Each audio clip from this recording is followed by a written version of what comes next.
والصلاة والسلام على أهلهما أما بعد فأعوذ بالله من الشيطان الرجيم بسم الله الرحمن الرحيم الذين ينفقون أموالهم في سبيل الله ثم لا يتبعون ما أنفقوا منا ولا أذى لهم أجرهم عند ربهم ولا خوف عليهم ولا هم يحزنون آمنت بالله صدق الله العظيم قال رسول الله صلى الله عليه وآله وسلم لكل نبي رفيق ورفيقي يعني في الجنة عثمان او کما قال النبی صلی اللہ علیہ وآلہ وصحبہ وسلم الصلاۃ والسلام علیک یا سیدی یا رسول اللہ وعلی آلک واصحابک یا سیدی یا حبیب اللہ الصلاۃ والسلام علیک یا سیدی یا رحمۃ للعالمین وعلی آلک واصحابک یا سیدی یا خاتم النبیین الصلاۃ والسلام علیک یا سیدی یا جد الحسن والحسین وعلی آلک واصحابک یا سیدی یا ابا فاطمۃ الزہرا یا رب صلی وسلم دائما ابدا علی حبیبک خیر الخلق کلہم یا رب بالمصطفیٰ بلغ مقاصدنا واغفر لنا ما مضى یا واسع الکرم الہی بحق کے بنی فاطمہ کہ برقول ایمہ کنی خاتمہ اگر دعوتم رد کنی ورقبول منو دستو دامانی آلی رسول تنم فرسودہ جاں پارا زی ہجرہ یا رسول اللہ دلم پجمردہ آوارا زی اسیاں یا رسول اللہ چون سوئے من گزر آری من مسکین زناداری فدائے نقش نالینت کنم جاں یا رسول اللہ ہزار بار بشویم دہن ز مشک و گلاب ہنوز نامے تو گفتن کمالی بھی ادبیست بندائے پروردگارم امت احمد نبی دوست دار چار یارم تابع اولاد علی مذہب حنفیہ دارم ملت حضرت خلیل خاک پائے غوث اعظم زیر سایہ ہر ولی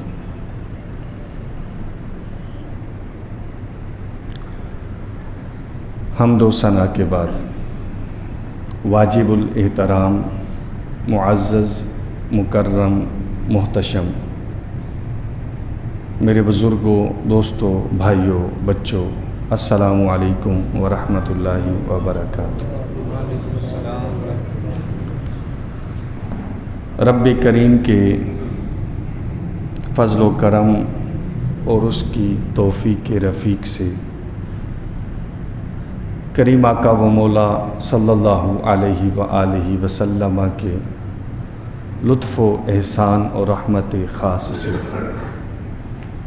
آج ہم سب اللہ کے پاک گھر میں اس کی عبادت کے لیے اس بارگاہ بے نیاز میں اپنی جبین نیاز کو جھکانے کے لیے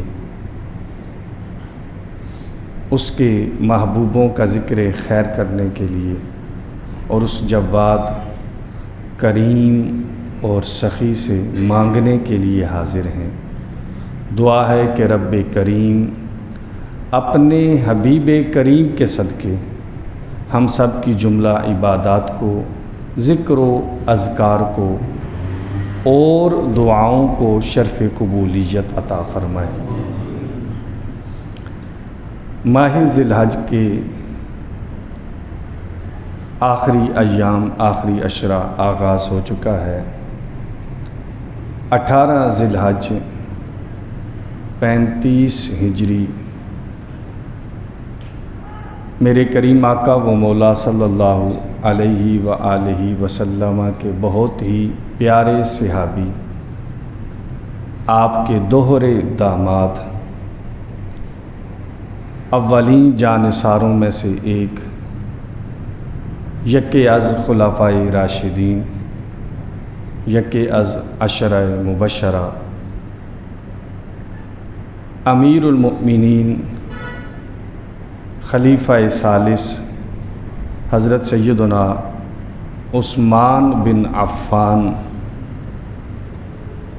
المعروف حضرت عثمان غنی ذو النورین رضی اللہ تعالی عنہ کا یوم شہادت ہے۔ اپنے اسلاف کو، ان کے کارناموں کو، ان کے کردار کو، ان کی سیرت کو، ان کے افکار کو یاد کرتے رہنا چاہیے۔ ان اللہ والوں کا ذکر کرنا عبادت بھی ہے، گناہوں کا کفارہ بھی ہے، اللہ رب العزت کی رحمت کے نزول کا باعث بھی ہے۔ اور اس کے ساتھ ساتھ ان پاک باز ہستیوں کے ذکر کرنے کا مقصد یہ بھی ہوتا ہے کہ ان کی سیرت، ان کے افکار کو پڑھا جائے، سنا جائے، اور پھر ان جیسا بننے کی کوشش بھی کی جائے، تاکہ اللہ رب العزت کی خوشنودی، محبت، رضا اور معرفت بھی سب کو حاصل ہو سکے۔ حضرت سیدنا عثمان غنی رضی اللہ تعالی عنہ بڑے ہی خوش نصیب ہیں، ان چند پاک باز ہستیوں میں سے ایک ہیں جنہیں روز ازل سے ہی اللہ نے اپنے محبوب کی رفاقت کے لیے منتخب فرما لیا تھا۔ عام الفیل کے 6 سال آپ کی پیدائش ہوئی، 577 عیسوی۔ ہمارے آقا و مولا صلی اللہ علیہ وآلہ وسلم کا جو سال ولادت ہے وہ عام الفیل ہے، 571 عیسوی، یعنی اس لحاظ سے جو ہمارے ظاہری اعتبار سے 6 سال چھوٹے تھے۔ جب میرے کریم آقا صلی اللہ علیہ وآلہ وسلم نے اعلان نبوت فرمایا اپنے 40 سال کی ظاہری حیات مبارکہ میں، اس وقت سیدنا عثمان غنی رضی اللہ تعالی عنہ کی عمر 34 برس تھی۔ ان 34 سالوں میں بھی سیدنا عثمان غنی رضی اللہ تعالی عنہ نے کبھی شراب نہیں پی، کبھی جوا نہیں کھیلا، کبھی کوئی کسی قسم کی بدکاری نہیں کی، پاک بازی میں، صدق و سچائی میں، راست گوئی میں، تقوی و طہارت میں، پاکیزگی میں، قبول اسلام سے قبل بھی اللہ رب العزت کے فضل و کرم سے ایک خاص مقام کے حامل تھے۔ جب کریم آقا نے اعلان نبوت فرمایا، سیرت نگار اور محدثین لکھتے ہیں کہ حضرت سیدنا ابوبکر صدیق رضی اللہ تعالی عنہ، مولا کائنات حضرت سیدنا علی المرتضی رضی اللہ تعالی عنہ، حضرت اسامہ، حضرت زید بن حارثہ رضی اللہ تعالی عنہ، اور چوتھے نمبر پر اسلام قبول کرنے والی شخصیت وہ جناب سیدنا عثمان غنی رضی اللہ تعالی عنہ کی ہے۔ پھر ایک اعزاز جو ابتدا میں آپ نے آزمائشیں بھی، تکلیفیں بھی برداشت کیں قبول اسلام کے وقت، آپ کے چچا حکم بن العاص نے رسیوں سے باندھ دیا، جب تک نئے دین سے پھرو گے نہیں، جب تک اپنے آباء و اجداد کے دین پر آؤ گے نہیں، تب تک یہی سزا رہے گی، بندھے رہو گے۔ فرمایا تم نے باندھا ہے، چاہے ساری زندگی باندھے رکھو چچا، چاہے جسم کا ریشہ ریشہ الگ کر دو، اب اپنے اللہ سے اور اپنے محبوب نبی سے دور نہیں ہو سکتا، انہیں چھوڑ نہیں سکتا۔ تنگ آ کر آپ کے چچا نے چھوڑ دیا۔ جو منفرد اعزاز حاصل ہے ابتدائی اسلام میں، آپ جانتے ہیں جب کفار مکہ اور قریش مکہ کی سختیاں حد سے بڑھی تو اللہ اور اللہ کے محبوب کے حکم کے مطابق مسلمانوں نے مکہ المکرمہ سے حبشہ کی جانب ہجرت کی، اس ہجرت میں حضرت سیدنا عثمان غنی رضی اللہ تعالی عنہ بھی اپنی زوجہ محترمہ کے ساتھ تھے، پہلی ہجرت میں بھی، اور آپ کی جو زوجہ، آپ کی جو اہلیہ، آپ کی جو بیوی تھیں، وہ بھی کوئی عام خاتون نہیں تھیں، وہ بھی میرے کریم آقا و مولا صلی اللہ علیہ وآلہ وسلم کی سب سے بڑی صاحبزادی حضرت سیداتنا رقیہ رضی اللہ تعالی عنہا تھیں۔ پھر جب واپس آئے چند سالوں کے بعد، دوبارہ جب ہجرت مدینہ منورہ کی طرف فرمائی، تو اس وقت بھی حضرت سیدنا عثمان غنی رضی اللہ تعالی عنہ نے اپنے اہل خانہ کے ساتھ مکہ المکرمہ سے مدینہ منورہ کی طرف ہجرت کی۔ میرے کریم نے فرمایا حضرت سیدنا نوح علیہ السلام کے بعد، اور ایک روایت میں حضرت سیدنا لوط علیہ السلام کے بعد عثمان غنی وہ واحد ہیں جنہوں نے اپنے اہل خانہ کے ساتھ 2 بار ہجرت کی ہے۔ ہجرت کیا ہے؟ اللہ کی رضا کے لیے اپنا گھر بار، وطن، شہر سب کچھ چھوڑ دینا۔ آپ جانتے ہیں بڑا ہی مشکل مرحلہ ہوتا ہے ہجرت کرنا۔ ہمیں ایک گلی سے دوسری گلی میں مکان تبدیل کرنا پڑ جائے، ایک شہر سے دوسرے شہر میں صرف مکان تبدیل کرنا پڑ جائے، کوئی جان کا خوف نہ ہو، مال کا خوف نہ ہو، کوئی دیگر پریشانی نہ ہو، بڑا ہی مشکل ہو جاتا ہے، تو سب کچھ چھوڑ چھاڑ دینا۔ یہ حضرت سیدنا عثمان غنی رضی اللہ تعالی عنہ کا اعزاز ہے۔ اور ایک اور منفرد اعزاز جو سیدنا عثمان غنی رضی اللہ تعالی عنہ کو حاصل ہے، وہ کائنات میں کسی اور کو حاصل نہیں ہے، وہ یہ اعزاز ہے کہ آپ کے نکاح میں ہمارے آقا صلی اللہ علیہ وآلہ وسلم کی 2 صاحبزادیاں یکے بعد دیگرے نکاح میں آئیں۔ ایک مسئلہ یہاں بھی سماعت فرما لیجئے، جو شریعت اسلامیہ کا حکم ہے، ایک ہی وقت میں 2 بہنوں سے نکاح کرنا حرام ہے۔ ایک ہی وقت میں 2 بہنوں سے نکاح کرنا حرام ہے، یکے بعد دیگرے، کیونکہ جب غزوہ بدر تھا، جو پہلا معرکہ تھا مسلمانوں کا قریش مکہ کے ساتھ 2 ہجری میں، اس وقت حضرت سیدنا عثمان غنی رضی اللہ تعالی عنہ کی اہلیہ محترمہ حضرت سیداتنا رقیہ رضی اللہ تعالی عنہا شدید بیمار تھیں۔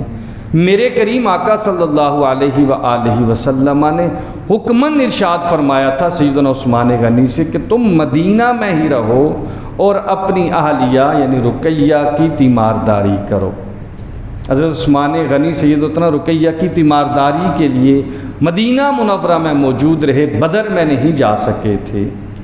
جس دن غزوہ بدر تھا اسی دن سیدہ نے وصال فرمایا، سیدہ نے اسی دن وصال فرمایا جب کریم آقا صلی اللہ علیہ وآلہ وسلم اور مسلمانوں کا قافلہ بدر سے واپس مدینہ منورہ میں پہنچا۔ حضرت سیدنا عثمان غنی جناب سیدہ رقیہ کی تدفین کے عمل سے فارغ ہو چکے تھے۔ یہاں ایک اور شریعت کا مسئلہ بھی عرض کرتا چلوں، حکم یہی ہے، میرے کریم کا فرمان بھی یہی ہے کہ جب تم میں سے کوئی شخص فوت ہو جائے، اس دنیا سے رخصت ہو جائے، اس کی تدفین کے عمل میں تاخیر مت کرو۔ اتنی دیر کی اجازت ہے جتنی دیر میں کفن، دفن، قبر کی تیاری کے مراحل میں دیر لگتی ہے۔ ہوتا یہ ہے کہ ہم ایک دن 2 دن انتظار کرتے رہتے ہیں، فلاں بھائی، فلاں کزن، فلاں چچا، فلاں بیٹا، کوئی سعودیہ سے آ رہا ہے، کوئی انگلینڈ سے آ رہا ہے۔ بعض اوقات تو سرد خانوں میں رکھوا دی جاتی ہیں میتیں کہ وہ جب تک آئیں گے نہیں، چہرہ نہیں دیکھیں گے، تب تک نماز جنازہ نہیں پڑھیں گے۔ یارو، کائنات میں نبی کی بیوی بیٹی سے بڑھ کر عظمت والی کوئی ہیں؟ اور کائنات میں ہمارے آقا سے بڑھ کر عظمت والا باپ کوئی دوسرا ہو سکتا ہے؟ کریم آقا کی بیٹی ہیں سیدہ رقیہ، ان کا وصال ہوا، کریم آقا صلی اللہ علیہ وآلہ وسلم کا انتظار نہیں فرمایا، کیونکہ حکم الہی یہی ہے کہ تدفین میں کسی کا انتظار مت کرو۔ پھر یہاں بھی کرم فرمایا کریم آقا صلی اللہ علیہ وآلہ وسلم نے، آپ نے اعلان فرمایا کہ بدر کے جتنے شرکاء ہیں مال غنیمت میں سے جس کو جتنا حصہ ملے گا اتنا ہی حصہ مال غنیمت میں سے عثمان غنی کو بھی ملے گا۔ مال غنیمت کیا؟ جب جنگ سے دشمن کا جو سامان ہاتھ آ جائے اسے مال غنیمت بولا جاتا ہے، اس کا 5واں حصہ بیت المال میں، باقی تقسیم ہوتا ہے افواج میں، سپاہیوں میں۔ فرمایا جتنا حصہ بدر کے شرکاء کے لیے ہے اتنا ہی حصہ سیدنا عثمان غنی رضی اللہ تعالی عنہ کے لیے بھی ہے۔ یہاں راوی کہتے ہیں جب کریم آقا نے یہ فرمایا تو عثمان غنی نے نگاہیں نیچے کیں، عرض کی آقا صرف مال غنیمت میں سے؟ صرف مال غنیمت میں سے؟ عثمان تو وہ ہیں، اس سے 1.5 سال قبل ہجرت کر کے جب مدینہ میں پہنچے تھے، عثمان تو وہ ہیں جب مسلمانوں کے پاس پینے کے لیے پانی نہیں تھا، یہودی وہ پانی بیچا کرتا تھا، ایک ڈول کی قیمت لیا کرتا تھا۔ عثمان تو وہ تھے جنہوں نے 35,000 درہم خرچ کر کے وہ کنواں خرید کر مسلمانوں کے لیے وقف کر دیا تھا۔ عثمان تو وہ تھے کہ جب اس سے قبل مسجد نبوی کی تعمیر کا آغاز ہو رہا تھا، زمین کا انتخاب ہو رہا تھا، جگہ کا انتخاب ہو رہا تھا، خریدی جانی تھی، عثمان نے اس سب سے زیادہ مال عثمان نے مسجد نبوی کے لیے دولت عطا کی تھی۔ عرض کی آقا صرف مال غنیمت، صرف دنیا کا مال؟ میرے کریم دلوں کے حال جانتے ہیں، میرے کریم ذہنوں کی خیالات سوچوں کو سے واقف ہیں، میرے نبی اپنے ہر غلام کو جانتے ہیں، پہچانتے ہیں۔ تبسم فرمایا نہیں عثمان، صرف مال غنیمت میں سے نہیں، جتنا اجر جتنا ثواب بدر کے شرکاء کو ملے گا تمہیں بھی اتنا ہی ثواب ملے گا۔ یہ ہے حکم نبوی کی تعمیل کا فائدہ۔ یاد رکھیے کہ اقبال اسی لیے کہتا ہے کل قربان کن، جہاں دین کا معاملہ ہو، جہاں کریم آقا صلی اللہ علیہ وآلہ وسلم کی ذات ہو، وہاں آگے سے پس و پیش نہیں کرتے، دلیلیں نہیں مانگتے، وہاں سر جھکا دیتے ہیں، عقل قربان کر دیتے ہیں۔ عثمان نے سر جھکایا تھا، کریم آقا نے ظاہری مال غنیمت بھی عطا فرمایا، باطنی اجر و ثواب بھی عطا فرمایا، اور آج بھی یہ 17 رمضان المبارک کو بڑا پیارا وظیفہ ہے نا، صحابہ بدر جتنے ہیں 313 کا نام لیں، اس کے بعد دعا مانگیں، اللہ ان کی برکت سے دعاؤں کو قبول فرماتا ہے۔ ان اصحاب بدر میں سیدنا عثمان غنی رضی اللہ تعالی عنہ کا نام نامی اسم گرامی آج تک شامل ہے، قیامت تک شامل رہے گا، نہ جانے کے باوجود بھی۔ جب سیدہ رقیہ رضی اللہ تعالی عنہا کا وصال مبارک ہو گیا، میرے کریم آقا صلی اللہ علیہ وآلہ وسلم مسجد نبوی شریف میں تشریف لائے، دیکھا عثمان بیٹھے ہیں، سر جھکائے بیٹھے ہیں، رو رہے ہیں۔ فرمایا عثمان کیا بات ہے؟ عرض کی آقا اپنی حرمہ نصیبی پر رو رہا ہوں، اپنی محرومی پر رو رہا ہوں۔ فرمایا وہ کس لیے؟ کہا آپ سے ایک نسبت تھی، آپ سے ایک تعلق تھا، آپ کی دامادی کا شرف حاصل تھا، اب اس شرف سے اس نسبت سے محروم ہو چکا ہوں۔ میرے قریب نے فرمایا عثمان رو نہ، میں اپنی دوسری بیٹی ام کلثوم تمہارے نکاح میں دے رہا ہوں۔ اور سیدہ رقیہ رضی اللہ تعالی عنہا کو میرے کریم نے ایک مرتبہ فرمایا تھا یا رقیہ اکرمی ہی، اے رقیہ میرے عثمان کی عزت کیا کرو، اکرمی ہی، یہ میرے کریم نے فرمایا سیدہ رقیہ کو۔ ترمذی شریف کی حدیث ہے، دیگر کتب میں بھی موجود ہے، اکرمی ہی، اے رقیہ عثمان کی عزت کیا کرو۔ کیوں؟ فَإِنَّهُ أَشْبَهِ أَصْحَابِي بِي خُلُقًا، اس لیے کہ میرے صحابہ میں سے عثمان سب سے زیادہ عادات خصائص کے اعتبار سے میرے مشابہ ہے۔ ایک سبق یہاں یہ بھی ہے، آج کل آپ اپنے ارد گرد معاشرے میں دیکھ لیں، طلاقوں کی شرح کتنی ہے، لڑائی جھگڑوں کی شرح کتنی ہے، اس لیے کہ ماں باپ اپنی بیٹیوں کی تربیت اس نہج پر نہیں کرتے۔ تربیت اولاد کے لیے بھی ہمارے آقا صلی اللہ علیہ وآلہ وسلم کا اسوہ حسنہ ہمارے لیے مشعل راہ ہے۔ اور میری ان بہنوں بیٹیوں کے لیے بھی جنہیں اپنے ماں باپ کی دولت کا، اپنے ماں باپ کے مقام کا بڑا غرور ہوتا ہے اور وہ اپنے خاوندوں پر یہ روب جھاڑتی ہیں اور اپنے گھروں کو تباہ کر بیٹھتی ہیں نادانی کے باعث، کائنات میں سیدہ پاک سے افضل باپ کس کا ہو سکتا ہے؟ اس کے باوجود میرے کریم نے فرمایا رقیہ عثمان کی عزت کیا کرو، اس لیے کہ وہ اپنی عادات میں سب سے زیادہ میرے مشابہ ہے۔ پھر جناب میرے کریم آقا صلی اللہ علیہ وآلہ وسلم نے اپنی دوسری صاحبزادی حضرت سیدہ ام کلثوم رضی اللہ تعالی عنہا کا نکاح سیدنا عثمان غنی سے کیا، اور ساتھ ہی یہ بھی فرمایا کہ اگر میری 100 بیٹیاں بھی ہوتی تو یکے بعد دیگرے عثمان کے نکاح میں دے دیتا۔ اسی لیے تو میرے امام نے کہا تھا نور کی سرکار سے پایا 2 شالہ نور کا، ہو مبارک تجھ کو ذن نورین جوڑا نور کا۔ حضرت مولا کائنات سیدنا علی المرتضی رضی اللہ تعالی عنہ نے فرمایا ہے، فرمایا عثمان غنی کو ذن نورین مانا کرو، اس لیے کہ ہم نہیں، تم نہیں، یہ زمین نہیں، مالائے اعلیٰ پر، آسمانوں پر فرشتے بھی عثمان کو ذن نورین کہہ کر پکارتے ہیں۔ یہ شان ہے، یہ عظمت ہے سیدنا عثمان غنی رضی اللہ تعالی عنہ کی۔ میرے کریم آقا صلی اللہ علیہ وآلہ وسلم احد پر تشریف لے کر گئے۔ احد اپنی کیفیت میں آیا، اپنے مقدر پر ناز کرتے ہوئے جھوم اٹھا، جسے یار لوگ کہتے ہیں کہ زلزلہ آ گیا۔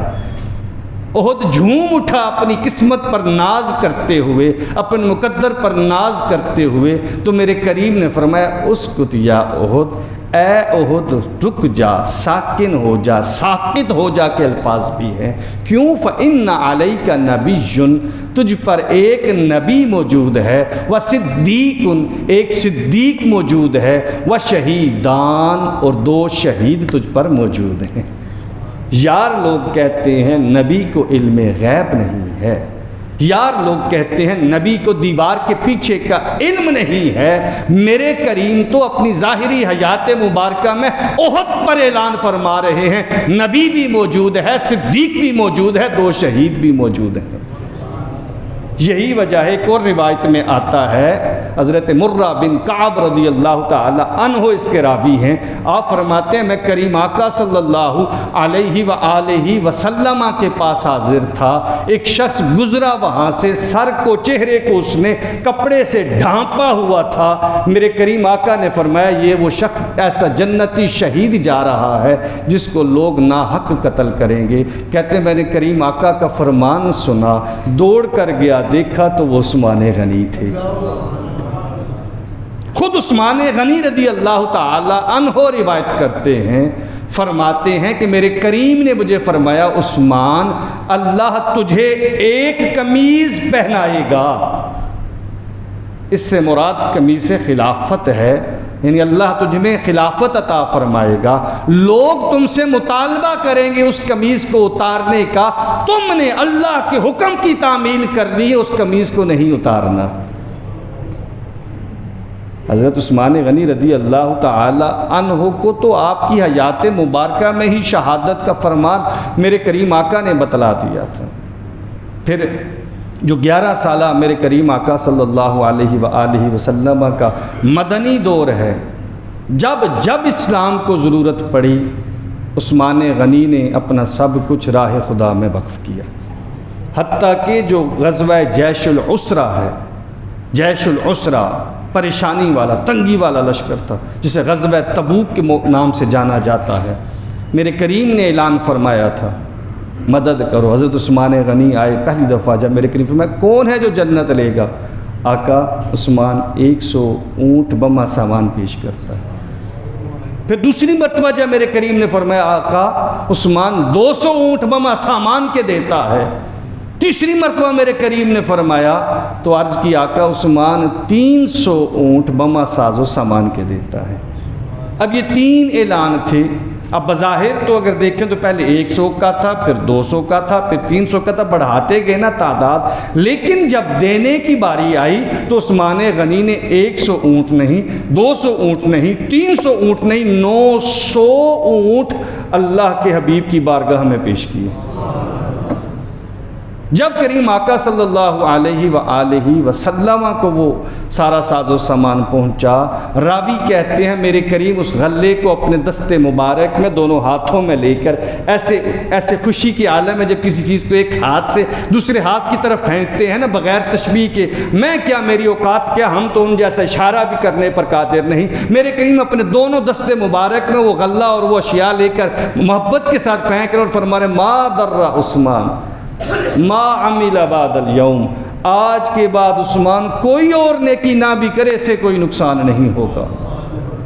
اور یہ اعزاز بھی واحد عثمان کو ہے۔ اور آپ جانتے ہیں جن 10 لوگوں کے بارے میں میرے کریم نے اعلان فرمایا تھا، ابو بکر فی الجنہ، عمر فی الجنہ، عثمان فی الجنہ، علی فی الجنہ، وہ 10 خوش نصیب کے بارے میں قطعی جنتی ہونے کا جو اعلان فرمایا تھا، ان میں سے ایک عثمان غنی بھی ہیں۔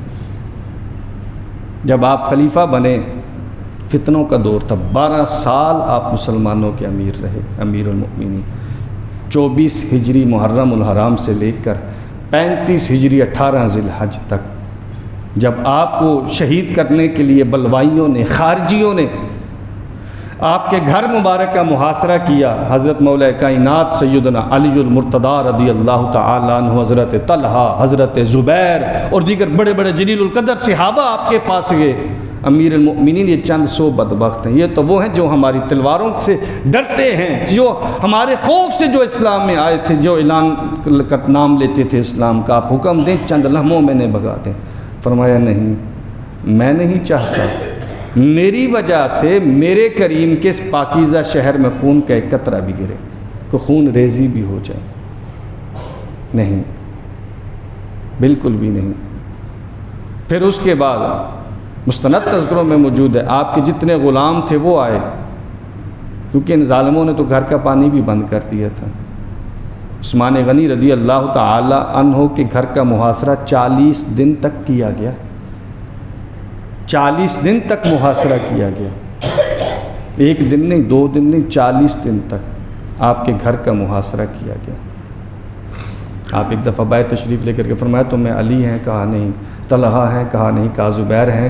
کہا گیا نہیں۔ کہا عبداللہ بن سلام ہیں؟ کہا نہیں۔ کہا عبداللہ بن عمر ہیں؟ کہا گیا نہیں۔ کہا محمد بن طلحہ ہیں؟ کہا نہیں۔ بڑے بڑے صحابہ کے نام لیے۔ فرمایا کوئی تو جا کر علی کو پیغام پہنچا دے، پانی نہیں ہے۔ عثمان غنی کے گھر پانی کے مشکیزے پانی بھیجا تو مولا کائنات نے بھیجا۔ یہ محبت ہے اہل بیت اطہار کی۔ اور جب محاصرہ کیا گیا تو عثمان غنی رضی اللہ تعالیٰ عنہ کا گھر کے دروازے کے باہر جو محافظ کھڑے تھے ان میں سے ایک کا نام حسن تھا، ایک کا نام حسین تھا، جو مولا کائنات کے حکم سے تھے۔ اور جب تک حسن اور حسین دروازے پر موجود تھے، باغیوں کی جماعت میں سے کسی کی جرت نہیں تھی کہ فاطمہ کے لال کھڑے ہوں، ان کے سامنے سے جا سکے، پچھلے گھر کی دیوار پھلانگ کر اندر داخل ہوئے تھے وہ۔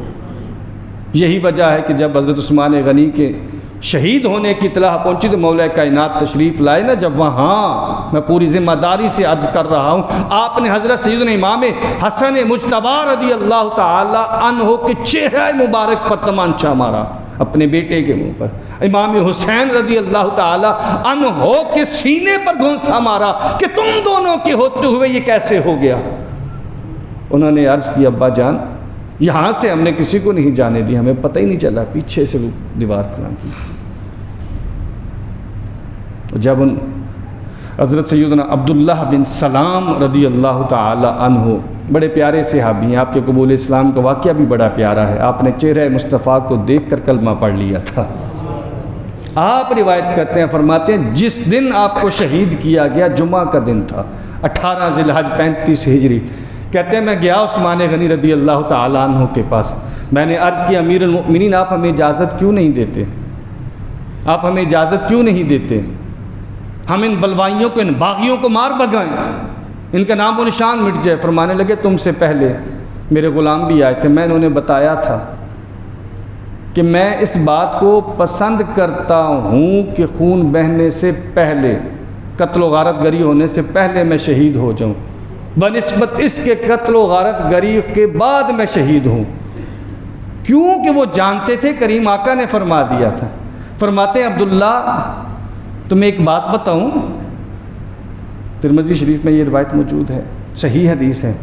انہوں نے کہا جی امیر المؤمنین، فرمایا عبداللہ مجھے خواب میں کریم آقا کی زیارت نصیب ہوئی تھی، میرے کریم نے مجھے فرمایا تھا عثمان اگر چاہو تو تمہاری مدد کی جائے، ان شئت نصرت علیہم، اگر تم چاہو تو ان باغیوں کے خلاف تمہاری مدد کریں، اور اگر تم چاہو تو افطار ہمارے ساتھ کر لو۔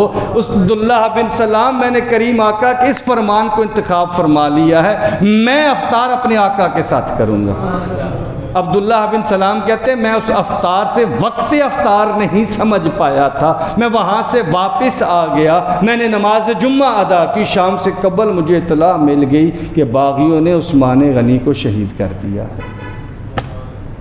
اور جب آپ کو شہید کیا گیا نا، میرے کریم کا فرمان ہے جو شخص جہاں شہید ہوتا ہے، جو مومن زمین کے جس ذرے پر، جس جگہ پر اس کا خون گرتا ہے، قیامت کے دن وہ خون بھی گواہی دے گا، زمین کا وہ حصہ بھی گواہی دے گا شہادت کی۔ قربان جائیں عثمان غنی کی مظلومانہ شہادت پر۔ جب عثمان غنی کو شہید کیا گیا تو خون قرآن کے اوراق پر پھیلا۔ میرے عثمان غنی، میرے کریم کے عثمان غنی، کہ جن کے بارے میں میرے کریم فرمایا کرتے تھے عثمان وہ ہے، فرشتے بھی اس سے حیا کرتے ہیں۔ اور میرے کریم نے فرمایا تھا سیدہ عائشہ پاک کو کہ الا استحیی تستحیی منہ الملائکہ، عائشہ میں عثمان سے حیا کیوں نہ کروں، عثمان سے تو میرے رب کے فرشتے بھی حیا کرتے ہیں۔ وہ عثمان غنی قرآن کی تلاوت فرما رہے تھے اور خون کے قطرات 15ویں پارے کی اس آیہ مبارکہ کے ان الفاظ پر گرے جن میں اللہ فرما رہا ہے فَسَيَكْفِيكَهُمُ اللَّهُ، ان قریب اللہ انہیں کافی ہو جائے گا۔ حضرت امام قسطلانی لکھتے ہیں، امام سیوطی بھی لکھتے ہیں، فرماتے ہیں میں مصر میں گیا، میں نے دیکھا ایک شخص دونوں ہاتھ کٹے ہیں، دونوں آنکھوں سے نابینا ہے، اندھا ہے، ایڑیاں رگڑ رہا ہے، پکار رہا ہے۔ میں نے پوچھا تمہیں کیا ہوا؟ کہنے لگا میں ہی وہ بدبخت ہوں جس نے عثمان غنی کو شہید کیا تھا۔ اللہ نے انتقام اور بدلہ کیسے لیا؟ کہا اب تو میں صرف جہنم کے عذاب کا انتظار کر رہا ہوں۔ اللہ رب العزت ہم سب کو سیدنا عثمان غنی جیسی وفا